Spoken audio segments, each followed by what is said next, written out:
ముకుంద్ వరదరాజన్. మామూలుగా మనకి కాశ్మీర్లో సోల్జర్స్ అమరులయ్యారు అనేది మాత్రమే మనం చదువుతూ ఉంటాం, కానీ ఎంతమంది అయ్యారు అనేది కూడా మనం చెప్పలేం. కొంతమంది పేర్లు మాత్రం తెలుసు, అందులో ఒక ఆయనే ముకుంద్ వరదరాజన్. ఈయన చేసిన ఆపరేషన్ ఏంటి సార్? అఫ్ కోర్స్ ఆయన చనిపోయినటువంటి ఆపరేషన్ గురించి మనం ఎలాగో డిస్కస్ చేద్దాం. కానీ ఆయన రాజ్పుట్ రెజిమెంట్లో ఆయన చేరడం జరిగింది. మూలతః ఆయన కేరళలో జన్మించారు. ఆయన చదువు అంతా కూడాను మనకు చంద్రశేఖరేంద్ర స్వామి వారి కాలేజ్ ఏదైతే చెన్నైలో ఉందో అక్కడ ఆయన చదువుకున్నారు. ఆయన తాతగారు, ఆయన బాబాయిలు వీళ్ళందరూ కూడాను సైన్యంలో ఉండినారు కాబట్టి వాళ్ళ ప్రేరణతోటి ఆయన సైన్యంలో చేరడం జరిగింది. ఇది రాజస్థాన్ రెజిమెంట్లో ఉన్నప్పుడు ఆయన కేపబిలిటీస్ చూసి ఆయన చాలా తొందరగా ఆయన ప్రమోషన్ రావడము, తర్వాత ఆయన లెబనాన్కి పంపించడము, యునైటెడ్ నేషన్స్ మిషన్ మీద ఆయన లెబనాన్కి పంపించడము, అక్కడ ఉన్నటువంటి నైపుణ్యం అవన్నీ చూసి ఆయన్ని రాష్ట్రీయ రైఫిల్స్ 44 రాష్ట్రీయ రైఫిల్స్కి ఆయన డిప్లాయ్ చేశారు. రాష్ట్రీయ రైఫిల్స్ అన్నది ఆర్మీనే, కాకపోతే మనం డైరెక్ట్గా ఆర్మీ అని చెప్పాం. మనకు సెంట్రల్ పోలీస్ ఫోర్స్ కింద మనం చూపిస్తాం. మనం ఆర్మ్డ్ పోలీస్ సిఏపిఎఫ్ అని మనం డిస్కస్ చేసాం ఒక గ్లోబల్ రౌండప్లో. దాంట్లో ఒక రాష్ట్రీయ రైఫిల్స్ కూడా ఒకటిగా. అంటే ఆర్మీ కాదు, ఇప్పుడు మనం అక్కడ ఉన్నటువంటి టెర్రరిస్ట్ని హ్యాండిల్ చేయాలంటే పోలీస్ హ్యాండిల్ చేయలేదు, ఆర్మీనే చేయగలదు. కానీ ఆర్మీ చేస్తే కనుక ప్రపంచవ్యాప్తంగా హ్యూమన్ రైట్స్ వీళ్ళందరూ గొడవ పెడతారు. కాబట్టి మీ సిటిజన్స్ మీదే ఆర్మీ యాక్షన్ తీసుకుంటుంది అంటే ప్రాబ్లమ్స్ వస్తాయి. కాబట్టి పోలీస్ చేస్తోందని చూపించడానికి ఒక పోలీస్ ఫోర్స్గా దాన్ని రాష్ట్ర రైఫిల్స్ని తీర్చిదిద్దారు. దాంట్లో ఈయనని డిప్లాయ్ చేశారు. అక్కడ డిప్లాయ్ అయిన వాళ్ళందరూ మేజర్ అందరూ వీళ్ళే ఉంటారు. సరే, సిపాయిలు కొంతమంది డైరెక్ట్ రిక్రూట్మెంట్ ఉన్నా కానీ కూడా మేజర్లీ దాన్ని మానిటర్ చేసి కంట్రోల్ చేసి దాన్ని ఆపరేషన్స్ని డైరెక్ట్ చేసేదంతా కూడా మనకు ఆర్మీ నుంచి డిప్లాయ్ అయిన వాళ్ళే ఉంటారు అక్కడ. ఈయన అక్కడ డిప్లాయ్ అయ్యారు. కాశ్మీర్లో డిప్లాయ్ అయినప్పుడు ఈయన షోపియాన్లో పెట్టారు. ఈయన షోపియాన్ చాలా హాట్ బెడ్ అనమాట, దక్షిణ కాశ్మీరంలో ఉంటుంది అది. నేను షోపియాన్కి బహుశా 10 సార్లు వెళ్ళి ఉంటాను. నేను సాయిని కూడా తీసుకెళ్ళాను అక్కడికి. ఈ సంవత్సరం జూన్లో రమారమి 300 మంది దాంట్లో యాత్రికులను తీసుకెళ్ళాను. దాంట్లో 50 మంది వేద పండితులు కూడా వెళ్ళారు. అక్కడ వచ్చారు మాతోటి. షోపియాన్లో కపాలమోచన్ అని చెప్పి ఒక అద్భుతమైనటువంటి క్షేత్రం ఉంది. దాని దగ్గరలోనే ఈ ఘటన జరిగింది.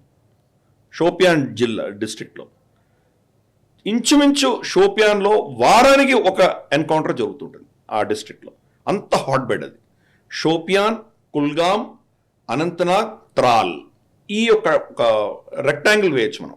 ఆ ప్రాంతంలోనే మ్యాక్సిమం మిలిటెన్సీ ఈరోజు ఉంది.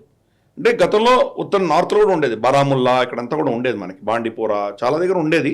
కానీ క్రమేపీ తగ్గిపోయింది. ఎప్పుడో అడపా సంవత్సరం ఒకటో 2 సంవత్సరాలకు ఒకటో జరిగితే జరుగుతుంది, లేకపోతే లేదు. కానీ 99% అంతా మనకు సౌత్ కాశ్మీర్లో జరుగుతుంది, షోపియాన్లో జరుగుతుంది. అటువంటి షోపియాన్లో ఈయనని డిప్లాయ్ చేశారు. అక్కడ ఒక మేజర్ ఘటన జరిగి వీళ్ళకి వచ్చిన ఇన్ఫర్మేషన్ ప్రకారం ఒక గ్రామంలో వెళ్ళి వీళ్ళు కార్డన్ చేస్తే, నార్మల్గా వీళ్ళకి ఏంటంటే టెర్రరిస్టులు ఒక ఇంట్లో ఉన్నారంటే వీళ్ళ దగ్గర హెవీ ఆర్టిలరీ ఉంటుంది, అది కొట్టారంటే కనుక మొత్తం బిల్డింగ్ పేలిపోతుంది. సో బతికే సమస్య ఉండదు, ఎవరు బతికే ఛాన్సే ఉండదు.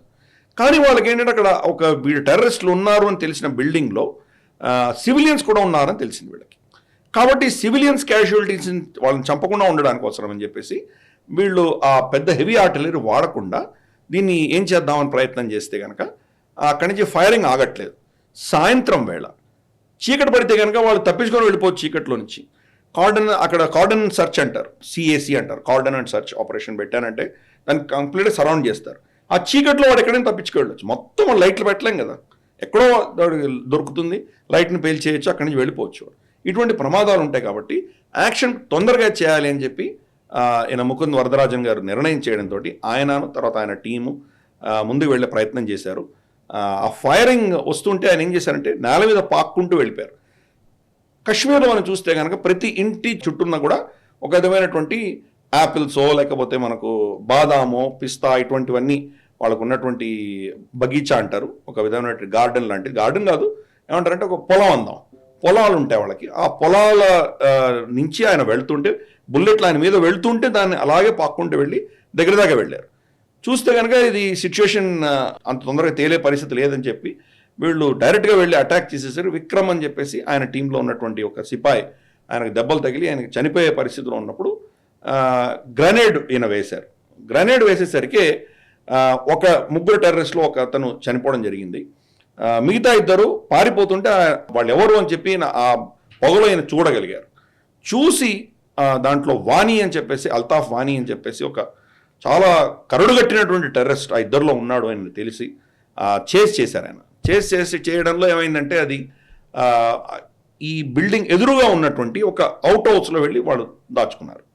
అక్కడ వీళ్ళు గ్రెనేడ్ వేశారు. గ్రెనేడ్ ఇద్దరు చచ్చిపోయి ఉంటారు అనుకొని వీళ్ళు వెళ్ళేసరికి దాంట్లో ఒక టెర్రరిస్ట్ చనిపోయాడు. ఈ వానీ అన్నటువంటి టెర్రరిస్ట్ బతికాడు. ఈ కర్రలు పడిపోవడంతో కర్రల మధ్యలోంచి ఆయన ఫైరింగ్ మొదలుపెట్టాడు, ఆ వానీ అన్న అతను టెర్రరిస్ట్. వీళ్ళంతా ఫైర్ చేసినా ఈ చెక్కలు అడ్డం ఉండడంతో అతనికి తాగలేదు, అతను బతకగలిగాడు. ఈ యొక్క ఘర్షణలో వీళ్ళ బెటాలియన్కి సంబంధించినట్టు ఇంకో సైనికుడు చనిపోవడం జరిగింది. అది ఇంకా టైం లేదు అని చూసి ఈయన ముకుంద్ వరదరాజన్ గారు డైరెక్ట్గా వెళ్ళి ఆయన మీద కన్ఫ్రంట్ చేసి AK-47 తీసి అతను ఫైరింగ్ చేసేసరికి వాణి చనిపోవడం జరిగింది. కానీ చనిపోతున్నప్పుడు లాస్ట్ మినిట్లో ఆ ట్రిగర్ కొడుతూ చనిపోయాడు అతను. ఆ బుల్లెట్లు 3 తగిలాయి ఆయనకి.